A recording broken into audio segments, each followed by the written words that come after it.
This is the line queue for Stranger Things. It's the second time that we've been here. We went last Sunday, and we got through 6 out of the 10 mazes, and we have Stranger Things remaining, and Killer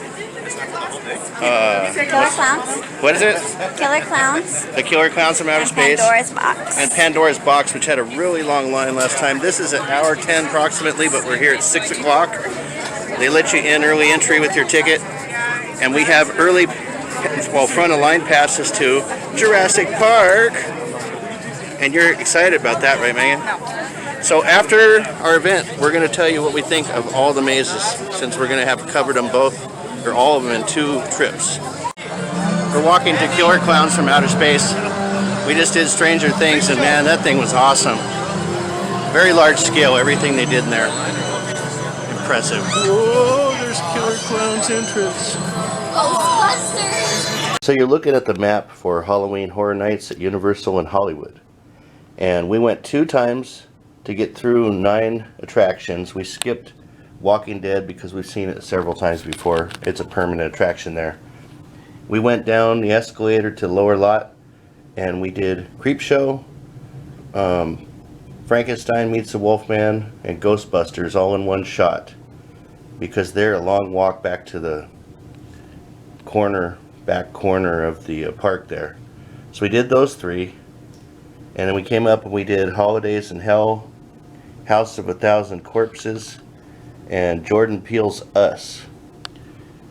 Those are all up on the upper lot. So the ones we didn't get to was Curse of Pandora's Box, and Stranger Things, and Killer Clowns from Outer Space until the second trip. We also rode the new Jurassic Park ride over there. The reason we skipped those is because the lines were really long by the time we got done with these connected ones in the lower lot.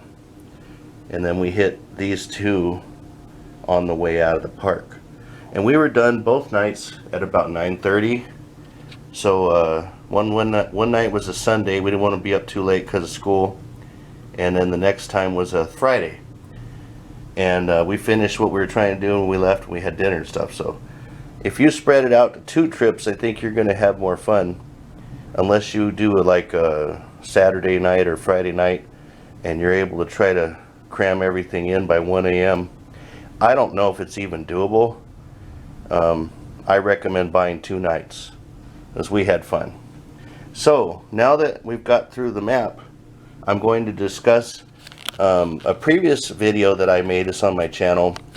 Was a group of 4 of us picked what we wanted to see, and then now we're going to compare how it ended up in reality to what we thought it was going to be. So I surveyed everybody but my wife. I didn't give a chance to get to her, but my picks for the overperformed was Killer Clowns. Overperformed. That was my number 1 pick after going. And at the beginning it was lower than that. Creepshow was my number 1 pick, and it was my second favorite maze. It was really scary. I'd say Creepshow was the scariest. Killer Clowns was both scary and fun. And then I really liked Holidays in Hell, and didn't know what to expect from that one, but I loved the colors and all the different scenes that they did. And then I liked Stranger Things, which I only watched season 1, so I wasn't too enthralled on Stranger Things, but the scale of that maze was impressive. Large sets, the monsters were cool, and it was just immersive. Felt like you were being invaded by aliens. Then I picked Pandora's Box, pretty much where I thought it would be. Now the ones that underperformed for me were Wolfman versus Frankenstein, or Meets Frankenstein. Ghostbusters really underperformed. I thought it was going to be much better, and it was kind of corny, not scary at all.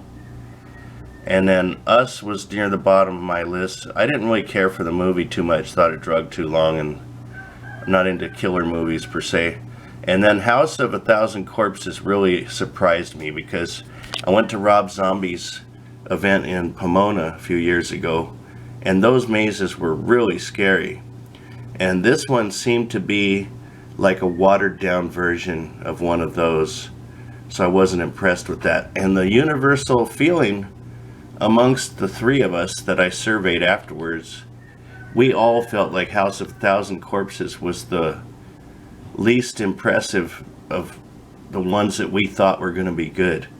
So all three of us thought that. And also, Wolfman versus Frankenstein, my son thought underperformed. And we all kind of agreed that Ghostbusters underperformed too. My daughter had a anomaly for Pandora's Box. She thought that underperformed, while I liked it and my son liked it. So the ones that everybody kind of thought overperformed was Creepshow and Killer Clowns. And I guess Holidays was 2 out of 3 of us. I don't think Megan liked Holidays that much. No, she picked it last. So that was kind of surprising, the outcome. It was very mixed between the three of us. So Austin's favorite was still Stranger Things, and then Us. Megan's was still Killer Clowns, and then Us. And mine was Killer Clowns, Surprise, and Creepshow is what I thought it would be high up on the list. So there's a lot to discover at this event for sure, and depending on your personality, you're not going to get a one-size-fit-all for everybody. Different people are going to like different mazes, but it seemed to be universal amongst us, pun not intended, that House of a Thousand Corpses was kind of a dud. Alright, that sums up our video. I recommend 2 nights. Go have fun.